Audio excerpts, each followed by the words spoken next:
Monsignor Reggie, Father Ernie, Reverend Carlo, ating buting mayor ng kanyang may bahay, mga minamahal kong kapatid kay Kristo, happy fiesta po sa inyong lahat. Pakibati nga ho ang bawat isa ng happy fiesta. At palakpakan po natin ang Panginoon na siyang dahilan ng ating pagkasama ngayon. Kita nyo, nung umiti kayo, parang nagliwanag ang simbahan. No? At tayo nagpapasalamat, napakahalaga po ng ating kapistahan ngayon. Kung mapapansin nyo na bagamat linggo ay pinagdiriwang pa rin natin ang kapistahan ni San Pedro at ni San Pablo. Ang ibang mga santo po, pag tumama ng linggo ang kanilang kapistahan, ay hindi agad-agad ipagdiriwang ito o iuurong ito. Ngunit, ganun po kahalaga si San Pedro at si San Pablo na sa kanilang kapistahan, kahit linggo, ito'y tuloy ang pagdiriwang. Kaya nga, tuloy ang piyesta. Tuloy ang biyaya. Amen? Noon daw pong year 1770, ay napansin ko kanina marami tayong mga altar servers, mga sakristan. Oh, maliliit pa. Meron daw dalawang sakristan. Si Annibale at si Francesco. Magkaibigan sila na lagi sila nagsiserve araw-araw sa simbahan. Ngunit dahil nga sila yung mga bata, may pagkapilyo. At isang araw, noong taong 1770, si Annibale at si Francisco, sila yung may hawak ng kandila.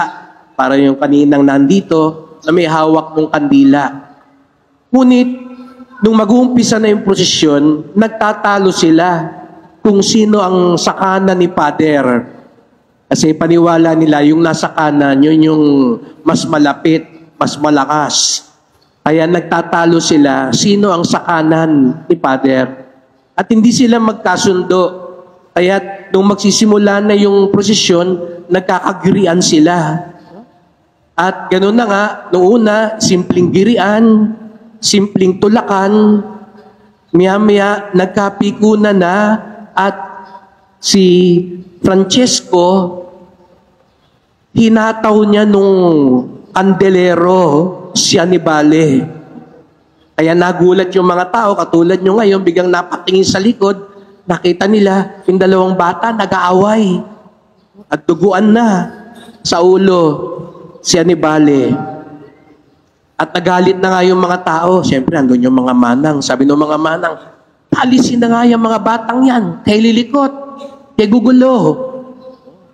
At si Father, dahan-dahang lumapit at sinabi doon sa dalawa, sige, dyan na muna kayo, ha? Kakausapin ko kayo mamaya. Pagkatapos ng misa, kinausap sila ni Father at sinabihan sila, huwag nyo nang gagawin yun. Hindi maganda yun. Umiiyak yung dalawa kasi akala nila baka hindi na sila pag-serve ni Father. Pero sabi ni Father sa kanila, basta ipangako ninyo, huwag nyo nang uulitin yun, magpapakabait kayo, magdarasal kayo, at magsiserve kayo palagi. Pangako yan, ha? At sabi nga ni Annibale at ni Francesco, opo, Father. Masayang-masaya sila dahil sa halip na sila'y parusahan, itakwil at ilayo, sila'y pinagpatuloy ni Father. Matapos ng 55 taon, 55 years, fast forward, 1825, 200 years ago.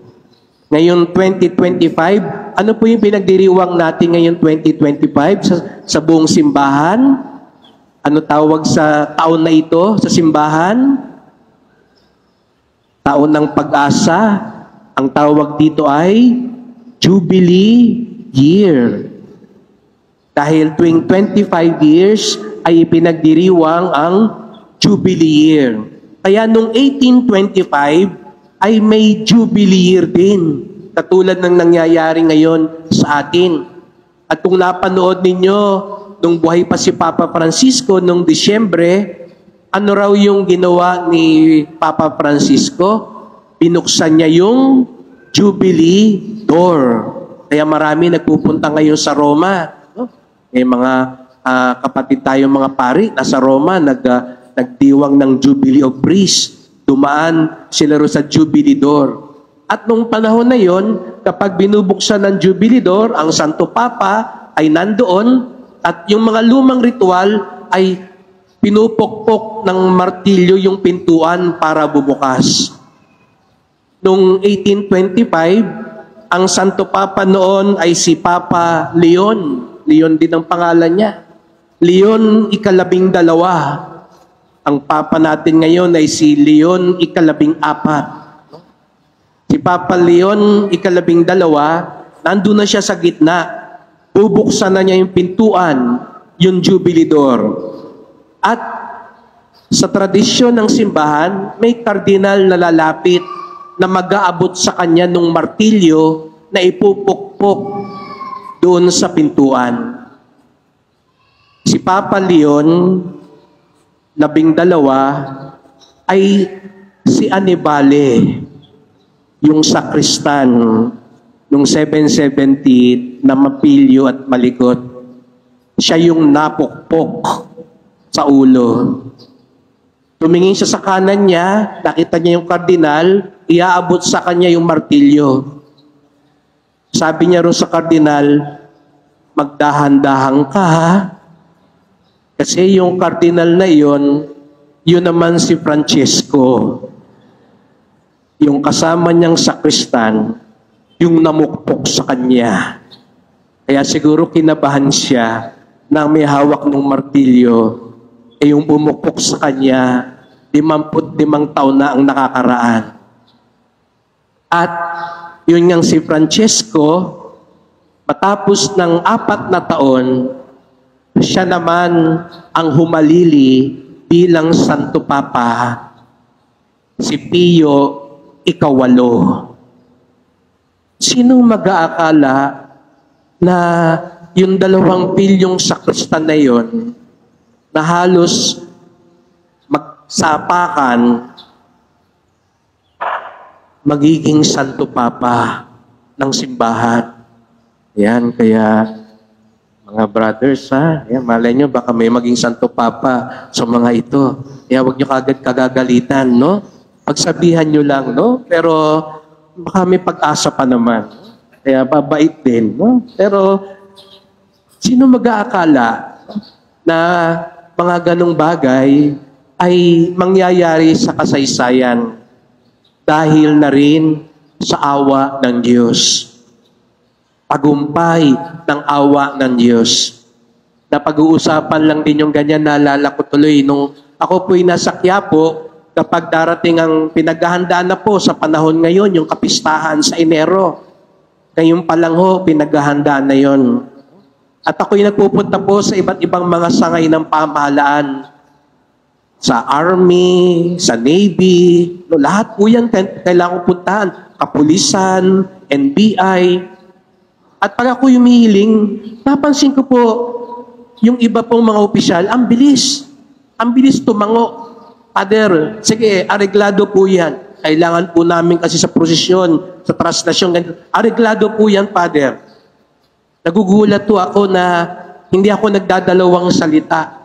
Minsan may isang general akong kinausap pagkatapos habang kami nagkakape. Sabi ko, General, salamat po Ala ko mahihirapan ako sa hiling ko sa inyo. Ang bilis yun naman pumayag. Hindi pa ako tapos sa sinasabi ko. Sabi niya, Father, pasasalamat ko po yan sa pong Nazareno. Alam niyo po, yung nanay ko po, yung lola ko pong yan, naglalakad po yan ng paluhod sa Quiapo. Ako po yung bata no na kalat ka rin lang nila at kasama nilang habang naglalakad sila ng paluhod, di ko po maintindihan yun noon. Naiinis pa nga ako. Ang pangako lang ko ng lola ko noon, bibili ako ng candy pagkatapos, samahan ko lang siya maglakad ng paluhod. Di ko po yan agad na Di ako natutuwa kasi napapagod po ako. Ang tagal-tagal magdasal ng lola ko. Pero ngayon po, naniniwala ako, kaya ako ganito ngayon. Tunasan man ako ngayon dahil po sa poong Nazareno. Kaya pag bumabalik ako sa Quiapo, pag nakita ko yung mga batang kasama ng mga nanay at lola nila, na minsan maiingay at laro ng laro, nakita ko pinapawalan ng mga usher, sabi ko, hinay-hinay kayo. Palang araw, magiging mga general ang mga yan. Yan ang maging mayor at gobernador. Kaya dahan-dahan tayo. Magdahan-dahan tayo dahil hindi pa tayo tapos. Yun ang ipinagdiriwang natin ngayong araw na ito. Dakila si San Pedro at si San Pablo sapagkat nakita natin sa kanila kung papaano nagtagumpay ang grasya at awa ng Diyos. Pinili sila ng Diyos. Pinili sila ni Jesus sapagkat sila'y pinapagindapat ng Panginoon. Katulad natin, may kahinaan din sila. May pagkukulang din sila. Ngunit mas nanaig sa Panginoon ang kanyang awa at pagtitiwala. Opo mga kapatid, pag nandito tayo sa simbahan, akala natin tayo nagsasabi sa Panginoon, mahal na mahal po namin kayo, naniniwala kami sa inyo, umaasa kami sa inyo. Pero alam nyo ba, ang mga salitang din iyon ang ibinibigay sa atin ng Panginoon. Sa tuwing tayo nagpapakita sa Kanya, nais din sabihin sa atin ng Panginoon, minamahal ko kayo, naniniwala ako sa inyo, umaasa ako sa inyo.